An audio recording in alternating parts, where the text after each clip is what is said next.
Hello, favorite reviewers, welcome to Mr.Who Reviews.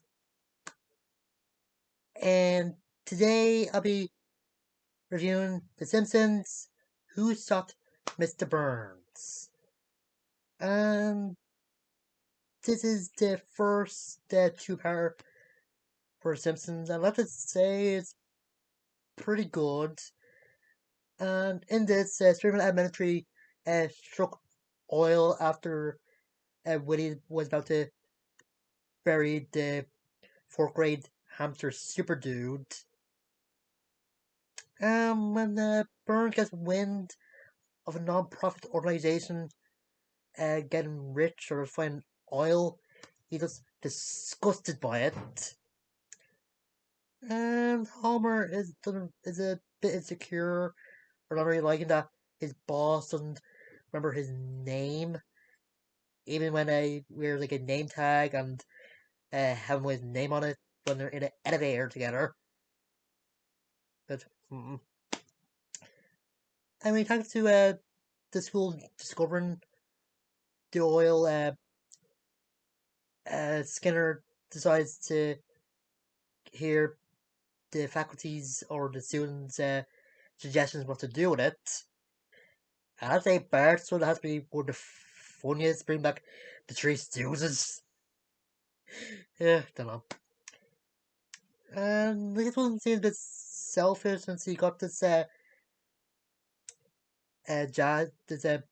famous jazz musician or something, Tito Twente, to be an instructor for a pro jazz section for the music uh, lesson thing or whatever, and saying that every student in school is as passionate for jazz as she is.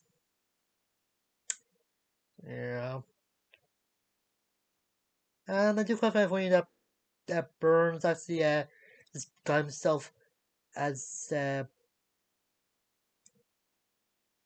as a Jimbo trying to get a Skinner to give him the oil. I'm definitely to beat him up, but yeah, just for the slap him nurse style. Skinner just I don't know uh Smithers just using a stapler trying to hurt him, but it doesn't work. And just when they're about to turn on their tap, like the school trying to tap the oil again, turned out the Burns is is getting the oil because he's just tapping from school. Because of that, it's gonna have to fire some people. Marge gives Homer a good idea to get Miss Burns' attention by putting a picture of the family in a box of chocolates. And it works for most of them, but since the chocolate coming Homer is one that Burns don't like, he don't really see it, and he sends a thank you card for the rest of the Simpsons except for Homer. And Homer just let loose the biggest family there ever was. I'm guessing. And there's more problems with the Burns oil tapping. One is Mo had to close his bar down since the fumes are just so intoxicating. It could kill somebody. And some rocks that's above the oil fall and just splits the photon in half. Yeah. But Burns does have one more enemy to take care of. The sun. And I kind of like his mother's face when Burns explains that his enemy is the sun. It just seems weird.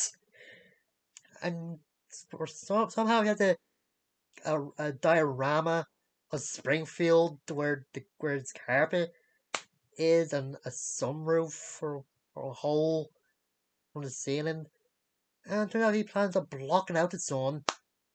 And Smithers, who's been his voice of reason or his conscience, is just had enough that wanted to be a part of something like this. Burns he fires him.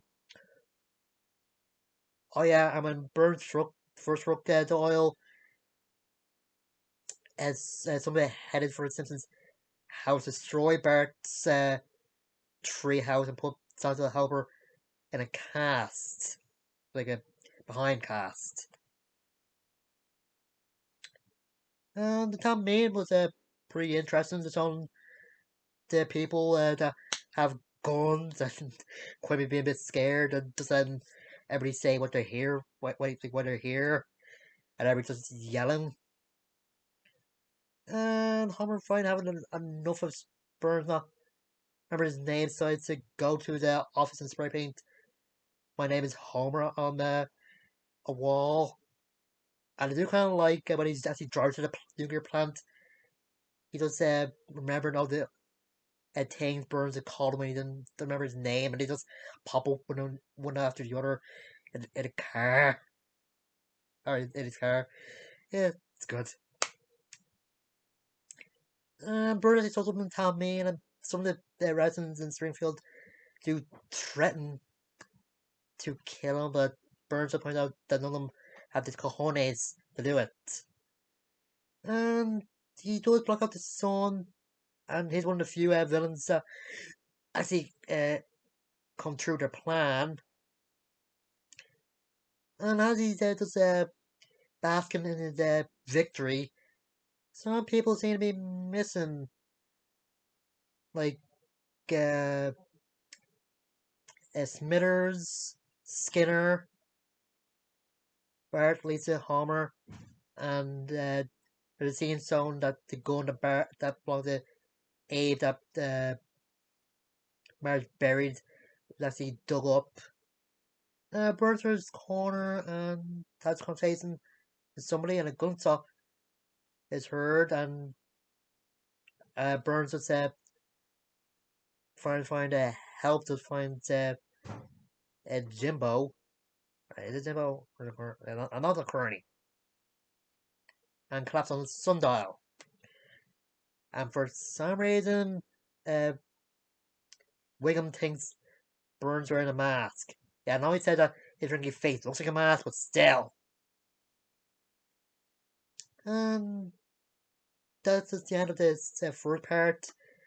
And apparently, when this episode first aired, there was actually bets in Vegas who actually saw Burns. Crazy. And with the second part, the crime suspect seems to be Smithers for some reason. I don't know, it's because he was an ex-employee or something, or just drunk.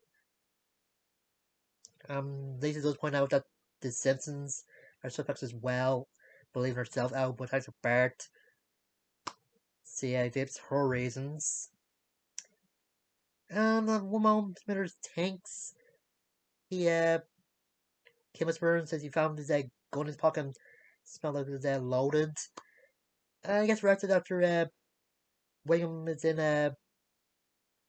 the confessing boot in a shirt. Yeah.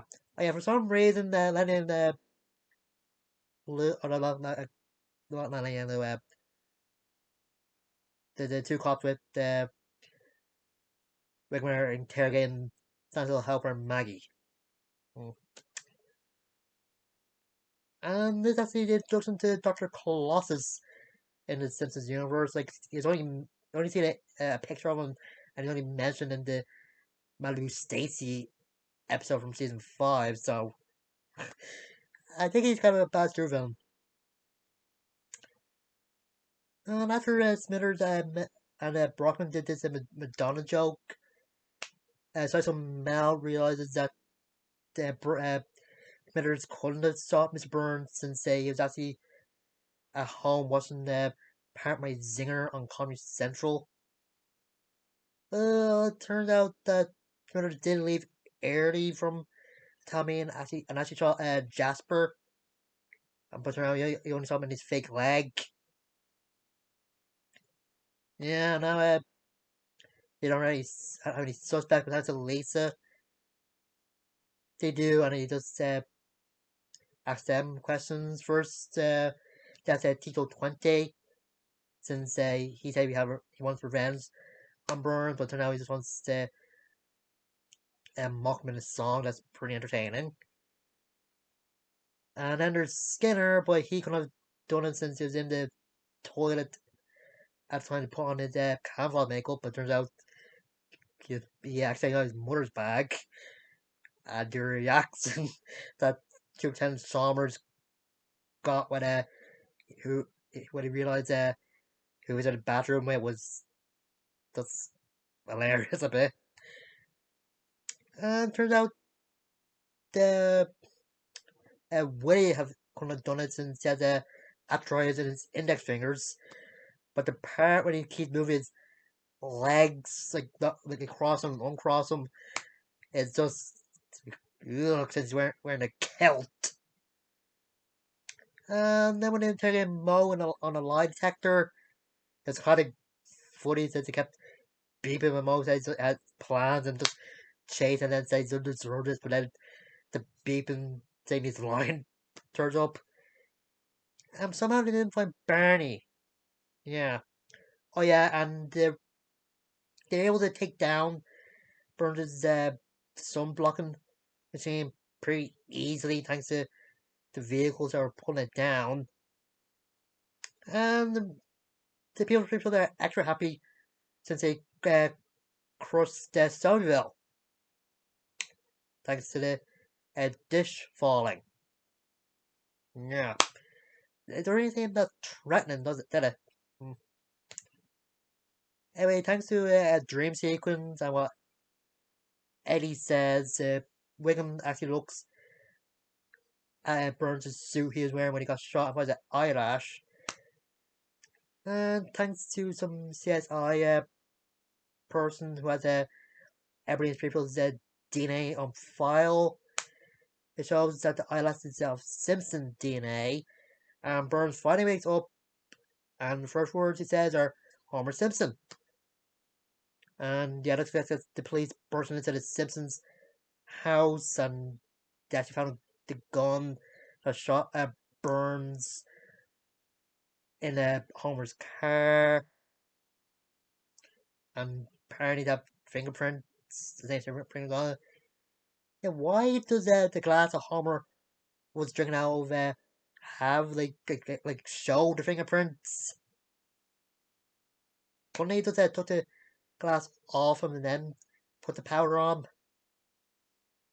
I don't know. Anyway, but Homer does escape after the truck he was in gets just falls over while the police are getting stuff from Krusty Burger, and Jasper somehow puts out the way. I don't know. For some reason, Lisa does try to prove her dad's innocence, but for some reason, when a pigeon was pointing out a clue and she finds the murder spot where on the on the town sundial where Burns collapsed is and she thinks Homer's guilty. I don't know. After Homer went to the hospital to just get Burns to stop telling people he he tried to kill him. Well, it seems like he was trying to kill him, and he just gets really annoyed when Burns is finally talking normal and still not knowing who Homer is. And you say Homer doesn't have the digits or the intelligence to use a gun. And turns out the person that killed Burns was, spoiler, Maggie.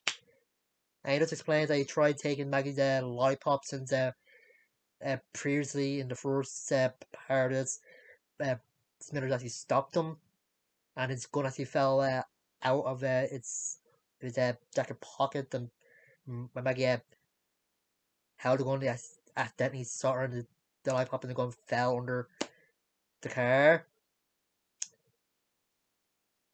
And yeah, Burns actually expected Maggie to be arrested, but William saying that no jury in the world would convict a baby except Texas, and I believe I think that might be true. Yeah, let's see an episode. Yeah, I think it's a good two-parter. Yeah, there's a pretty weird scene where Abe is said to talking to the gun like a he loves him. And Marge comes in saying if he's talking to her and said yes. I'm just as disgusted as she is. Just as the setup for the suspects is pretty good, and the flashbacks in the second part does foreshadowing or just hinting the motive and who might have been to Cooper is pretty good. I think the fourth part is a bit better, and yeah, Abe is just great in the second part. I think, and yeah, they did do another two-part hour-long episode with Mr. Burns in the late 20s, 20s, 20th season or whatever, I forget what season it was, but I think this one has to be a bit better. And yeah, as I said, some good music, good mystery, and yeah, I think Lisa was a bit naive taking that Tito 20 couldn't MrsBurns since he was in show business and celebrity. Yeah, well, I suppose 8-year old, so. Anyway, until next time, see you guys later.